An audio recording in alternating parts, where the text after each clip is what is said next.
ધોરણ 10 વિષય ગુજરાતી ગાલા assignment book વર્ષ 2025 વિદ્યાર્થી મિત્રો, આજે આપણે ગાલા અસાઇનમેન્ટ બુકના વિભાગ બી એટલે કે પદ્ય વિભાગ છે એનું સોલ્યુશન મેળવીશું.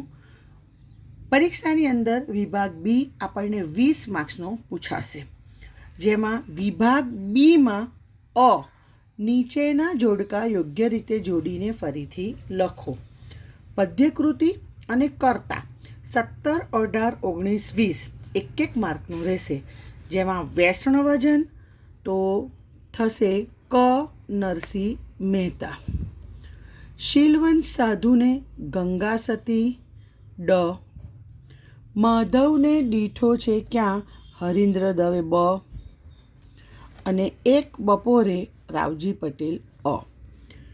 દોસ્તો, આપણે ઉત્તર વહીના અંદર આ પ્રમાણે જવાબ લખવાના છે કે ટાઇટલ આપો વિભાગ બી પદ્ય વિભાગ, અ જોડકા જોડો 4 માર્ક, પદ્યકૃતિ અને કર્તા, જેમાં અહીંયા આપણે લખવાનું છે 17 નંબર વૈષ્ણવજન, ક નરસિંહ મહેતા, 18 શીલવંત સાધુને ડ ગંગા સતી, 19 માધવને દીઠો છે ક્યાં બ હરીન્દ્ર દવે, 20 એક બપોરે અ રાવજી પટેલ. ખ્યાલ આવે છે? આ પ્રમાણે આપણે સપ્લિમેન્ટરીમાં લખવાનું રહેશે. હું હંમેશા વિદ્યાર્થીઓને કહું છું કે જે હાસ્ય હોય ત્યાંથી એક નાનકડી લીટી અહીંયા કરી નાખવાની, ચટલી આંગળી જેટલી, કે જેથી કરીને આંકડાકીય માહિતી તમારે અહીંયા લખવાનું છે. ટીચરને ચેક કરવામાં સરળતા રહે કે 17, 18, 19, 20 ક્યાં તો ક ડ બ અ નરસિંહ ગંગા સતી હરીન્દ્ર રાવજી પટેલ, એટલે સટાસટ ચેક થઈ જાય અને અહીંયા તમારા 4 માર્ક્સ આવી જાય. ખ્યાલ આવે છે? આગળ વધીએ. બી વિભાગ એ ખાલી જગ્યા પૂરોનો છે. જુઓ, અહીંયા લખ્યું છે કે બી કૌંસમાં આપેલા વિકલ્પોમાંથી યોગ્ય વિકલ્પ પસંદ કરી ખાલી જગ્યા પૂરો. 21મો પ્રશ્ન છે, 21 થી 24 ખાલી જગ્યા છે કે મોરલીના આભમાં શ્યામના તે નામનો મયંક, મયંક એટલે ચંદ્ર ઉગે છે. બીજું છે અહીંયા કે ગંગા સતી ખાલી જગ્યા સાધુને વારંવાર નમવાનું કહે છે, તો શીલવંત સાધુને. 23મું ગરીબ સ્ત્રીની ચૂંદડી તેના કફન સુધી સાથે રહે છે. અને 24મું હાઈકુમાં ખાલી જગ્યા અક્ષર હોય છે 17. અહીં પણ દોસ્તો ધ્યાન રાખો કે ઉત્તર વહીની અંદર આપણે વ્યવસ્થિત લખવાનું છે. બ ખાલી જગ્યા પૂરો અને 4 માર્ક્સ. 21, 22, 23, 24 ખાલી જગ્યા લખો અને ખાલી જગ્યાના અંદર જે ઉત્તરો છે એ ઉત્તરને પેન્સિલ વડે હાઇલાઇટ કરો.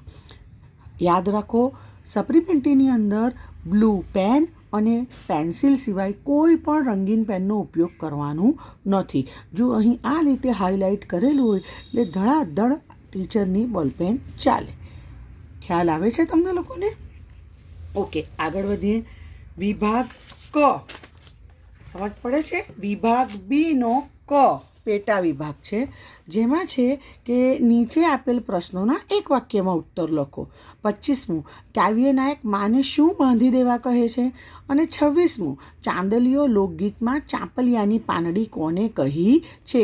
અહીં 1 માર્કના 2 સવાલ પૂછાશે, દરેકનો 1 ગુણ રહેશે, બંને કમ્પલસરી છે. તો અહીં આ રીતે જવાબ લખવાનો છે આપણે કે ક એક વાક્યમાં ઉત્તર લખો, 2 માર્ક. 25મું કાવ્યનાયક માને રોટલા બાંધી દેવા કહે છે. અને 26મું ચાંદલીઓ લોકગીતમાં ચાંપલિયાની પાંદડી દેરાણીને કહી છે. ખ્યાલ આવે છે? અહીં યાદ રાખો, રોટલાના નીચે અંડરલાઇન કરી દો, ચાંપલિયાની પાંદડી દેરાણીના નીચે અંડરલાઇન કરી દો. તો જો આ હાઇલાઇટ કરેલું હોય એટલે ટીચરની પેન ચાલે. ખ્યાલ આવે છે તમને? ઓકે, આગળ વધીએ આપણે કે હવે આવે છે વિભાગ ડી. વિભાગ ડીની અંદર છે કે નીચે આપેલ પ્રશ્નોના 3-4 વાક્યમાં ઉત્તર લખો. અહીં તમને 27, 28 અને 29 3 પ્રશ્ન પૂછેલા હશે. 3માંથી માત્ર અને માત્ર 2 જ લખવાના છે. એક પ્રશ્નનો જવાબ લખવાના 2 ગુણ રહેશે. અહીં જે પાક્કા આવડતા હોય એ લખવાના. બીજી ખાસ સૂચના અહીંયા તમને એમ આપવાની કે આ વિભાગ બી છે, એનો અ પતી ગયો તો અહીંયા આખી તમારે પેન્સિલથી અંડરલાઇન કરી દેવાની છે, બમાં અંડરલાઇન કરવાની છે, કમાં અંડરલાઇન કરવાની છે. ત્યારબાદ જો ડનો જવાબ અહીંયા આપણે લખવાનો છે કે 3-4 વાક્યમાં ઉત્તર લખો. ગમે તે 2 ઉછરે છે રોજ કાયમની ફડકમાં દીકરી, એમ કવિ શા માટે કહે છે? તો દીકરી બાપને ત્યાં ઉછરે છે ત્યારે એના ઉછેરમાં કેટલાક સામાજિક બંધનો હોય છે. દીકરા જેટલી સ્વતંત્રતા એને મળતી નથી. તે ભય અને બંધનોમાં ડરતા જીવે છે. તેથી કવિ કહે છે કે દીકરી ફડકમાં ઉછરે છે. અને બીજો જવાબ, હું સાવજની ત્રાડ એટલે શું? તો હું એવો ગુજરાતી પદ્યમાંથી આ સવાલ પૂછાયો છે કે સાવજ એ ગુજરાત અને ગુજરાતીઓનું ગૌરવ છે. હું સાવજની ત્રાડ એટલે કે હું ગુજરાતી છું, એટલે કે ગૌરવવંતો સાવજ અને તેની ત્રાડ હું પોતે જ છું. ટોપિક ટુ ટોપિક લખવાનું છે. દરેક ઉત્તરની શરૂઆત ફકરાથી કરવાની છે. અને વિભાગ, હવે આપણે સેક્શન બી એટલે કે વિભાગ બી લખી રહ્યા છે, તો વિભાગ બીના પેટા પ્રકાર છે અ, બ, ક, ડ ને ઈ. તો અહીંયા એક વિભાગ પતે પછી અહીંયા લીટી કરવાની છે. અને આખો વિભાગ બી જ્યાં પણ પતે તે પાનું છોડીને નવો વિભાગ નવા પાનેથી જ લખવાનો રહેશે. હવે આગળ જોઈએ આપણે. હવે આવશે આપણો કે ઈ વિભાગ, કે નીચે આપેલ પ્રશ્નોના 10-12 વાક્યમાં મુદ્દાસર ઉત્તર લખો. ગમે તે 2, એમાં પણ 3 માર્ક્સનો એક સવાલ રહેશે.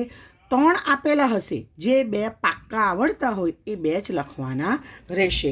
જો સવાલના જવાબ કઈ રીતે લખવાના છે એ પણ તમને નમૂનાની ઉત્તરવહીની અંદર બતાવી રહી છું. કે ઈ લખો, 10-12 વાક્યમાં જવાબ લખો. ગમે તે 2, 6 માર્ક, બરાબર. એમાં સવાલ લખો. અહીં હું માત્ર અને માત્ર વિસ્તૃત પ્રશ્નોના ઉત્તર લખતી ફેરી જ સવાલ લખવાનું ઇન્સિસ્ટ કરું છું કે સવાલ લખો. સ્વીકારીને કાવ્યનો ભાવાર્થ સમજાવો. અહીંયા તમે પદ્ય, સાહિત્યકાર, સાહિત્ય પ્રકાર અને સંકલન એ તમારે લખો તો ઇમ્પ્રેશન સારી પડે. અને જો એક પણ વસ્તુ યાદ ન હોય તો એને લેપ્સ છોડી દેવાનું, આખી લીટી છોડી દેવાની આપણે, એટલે લખવાનું જ નહીં. 1, 2 ને જો આ ત્રીજું નથી યાદ સાહિત્ય પ્રકાર તો સંકલન અહીંયા લખી કાઢવાનું, લખવાનું જ નહીં, બરાબર છે. અને ત્યારબાદ મુદ્દા પાડીને વ્યવસ્થિત સ્વરૂપે જવાબ લખવાનો રહેશે. યાદ રાખજો, વ્યવસ્થિત રીતે લખાણ લખજો, સુવાચ્ય અક્ષરે લખજો. અને અગર કોઈ છેકો પણ પડે તો માત્ર ને માત્ર નાનકડી કટ મારજો, ઘાટું કરવાની કોઈ આવશ્યકતા નથી. આ દીકરીએ જવાબ સરસ વ્યવસ્થિત રીતે લખ્યો છે. માઇનરમાં માઇનર ભૂલ ન થાય એ તમે ધ્યાન રાખજો. જેટલી ચીવટથી કાળજીથી તમે લખશો એટલો ફાયદો તમારી માટે જ છે. અહીંયા જો હવે 32મો પ્રશ્ન છે કે દિવસો જુદાઈના જાય છે, ગઝલમાં ગનીની મનસ્થિતિ તમારા શબ્દમાં વર્ણવો. એઝ ઇટ ઇઝ પદ્ય, સાહિત્યકાર, સાહિત્ય પ્રકાર અને સંકલન લખો. અને ફકરો પાડીને વ્યવસ્થિત જવાબ લખો. અને જવાબ પૂર્ણ થાય ત્યારે આમ એટલે કે આખા સવાલનો મધ્યવર્તીય વિચાર કહેવાય કે બોધ કહી શકાય, એ છેલ્લી 2 લીટીમાં આવી જવો જોઈએ કે ભાઈ શું કહેવા માંગે છે. કે આમ ગની દહીંવાલા કવિએ ઈશ્વર પ્રત્યેની મનસ્થિતિ આ પદ્યમાં દર્શાવી છે. Special thanks for our 10th A student Patel Musfira, કેમ કે એણે આ સપ્લિમેન્ટરી લખી છે. અને મારા તમામ વિદ્યાર્થી મિત્રોને એક્ઝામ માટે હું ઓલ ધ બેસ્ટ કહું છું, શુભકામનાઓ પાઠવું છું. કોઈ પણ ક્વેરી હોય તો તમે મને કમેન્ટમાં લખીને જણાવો. અને મારી શાળાના બાળકો માટે એક્સક્લુઝિવ ઓફર, કંઈ પણ સમજ ન પડે તો મને કોલ કરો. હું તમારા જે કંઈ બી તમારી સમસ્યા હશે એનું નિરાકરણ કરવાનો પ્રયાસ કરીશ. All the best for exam. By.